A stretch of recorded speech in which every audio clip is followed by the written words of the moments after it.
warahmatullahi wabarakatuh. Apa kabar semuanya?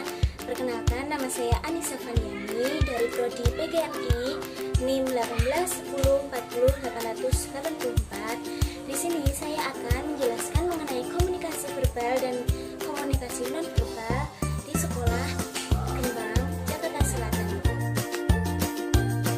Suatu komunikasi verbal dan nonverbal yang dilakukan oleh seorang guru dalam proses belajar mengajar tersebut kemungkinan dapat berpengaruh cara belajar sekaligus menjadi motivasi bagi siswa dalam belajar.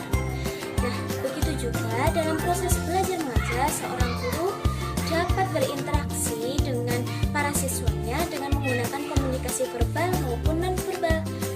Nah, komunikasi verbal dan nonverbal ini menjadi satu kesatuan dalam sebuah kegiatan komunikasi suatu pembelajaran. Nah, di dalam kelas sendiri, guru berperan penting dalam memotivasi siswa supaya apa yang disampaikan melalui komunikasi tersebut bisa berjalan dengan baik. Yang pertama, dari definisi komunikasi. Menurut Raymond S. Ross dalam Mulyana tahun 2007, komunikasi atau intensional adalah suatu proses menyortir, memilih, dan mengirimkan simbol-simbol sedemikian rupa sehingga membantu pendengar membangkitkan makna atau respon dan pikirannya yang serupa dengan dimaksudkan komunikan. Definisi pembelajaran menurut Dimyati dan Mujiono, pembelajaran itu merupakan sebuah kegiatan guru yang secara terprogram. Nah, untuk membuat peserta didik bisa belajar secara aktif dengan menekankan pada penyediaan sumber belajar. Dari hal tersebut, bahwa pembelajaran itu merupakan sebuah proses interaksi yang bersifat edukatif untuk dapat membuat peserta didik tersebut dapat belajar secara aktif dan mampu mengubah perilaku sebelumnya melalui pengalaman belajar. Dalam pandangan Richard Wentz and Gorham, dalam Iriantara, guru efektif itu adalah sebuah komunikator yang efektif karena guru memahami betul bagaimana keterkaitan komunikasi dalam pembelajaran, juga memahami mengenai keterkaitan pengetahuan dan sikap siswa yang dibentuk di kelas secara selektif. Namun demikian, komunikasi pembelajaran itu juga dapat disebut sebagai suatu proses penyampaian gagasan dari seseorang kepada orang lain supaya mencapai keberhasilan dan dalam mengirim pesan kepada yang dituju secara efektif dan efisien. Yang selanjutnya, pengertian definisi komunikasi verbal dan komunikasi nonverbal. Komunikasi verbal menurut Mulyana sendiri bahwa sarana untuk dapat menyatakan pikiran, perasaan, dan maksud kita. Bahasa ini biasanya menggunakan kata yang mempresentasikan berbagai aspek realitas individual kita. Sedangkan nonverbal, menurut Larry A. Samovar, komunikasi nonverbal ini mencakup semua rangsangan kecuali rangsangan verbal dalam suatu setting komunikasi yang dihasilkan oleh individu dan pengguna lingkungan oleh individu yang mempunyai nilai potensial bagi pengirim maupun penerima. Komunikasi nonverbal itu sendiri disebut bahwa setiap informasi atau emosi yang dikomunikasikan tanpa menggunakan kata-kata atau linguistik. Nah, dari bentuk komunikasi di atas dapat dipahami bahwa sebuah komunikasi itu pasti menggunakan dua kode, yaitu baik secara verbal maupun nonverbal. Nah, menurut para ahli komunikasi, sebagai komunikasi efektif jika adanya pengirim pesan, media, penerima pesan apabila sudah terpenuhi dan ada timbal balik dari penerima pesan kepada si pengirim pesan, maka komunikasi itu sudah dianggap efektif. Begitu juga dalam proses pembelajaran di dalam kelas, tentu saja tidak akan lepas dari sebuah komunikasi antara seorang guru dan si siswa. Menginjak pada hasil observasi komunikasi verbal, yang pertama, kegiatan pembelajaran telah merancang kegiatan pembelajaran berbentuk tematik berdasarkan kurikulum nasional.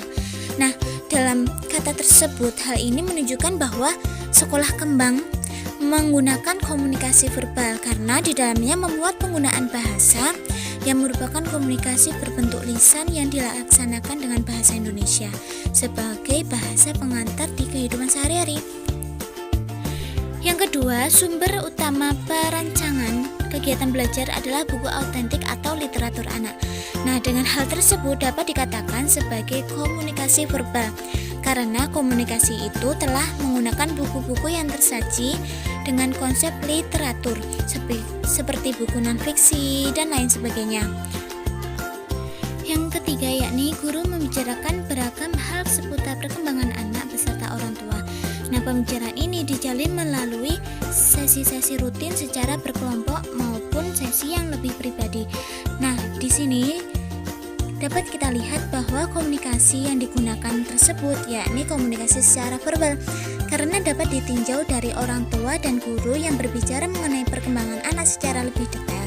Disinilah akan timbul pembicaraan yang bermakna antara keduanya.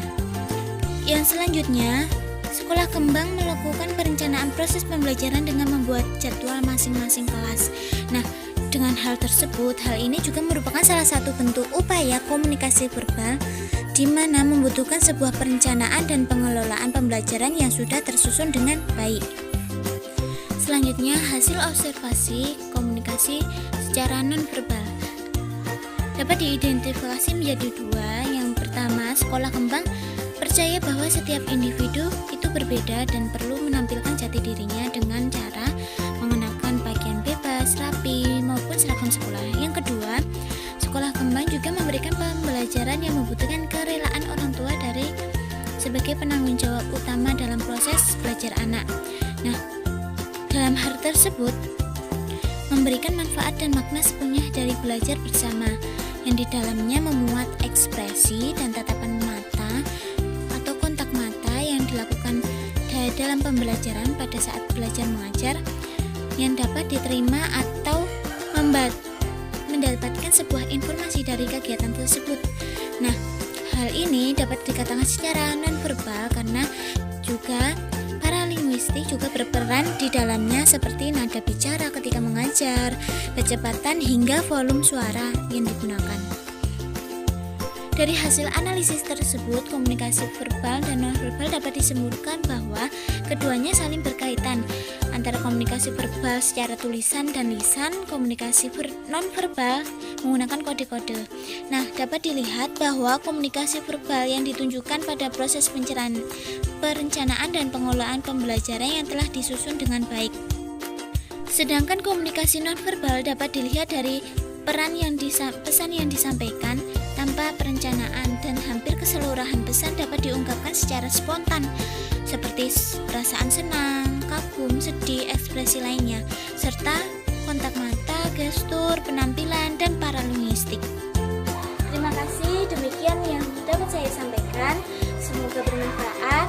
Bila itu walhidayah. Wassalamualaikum warahmatullahi wabarakatuh.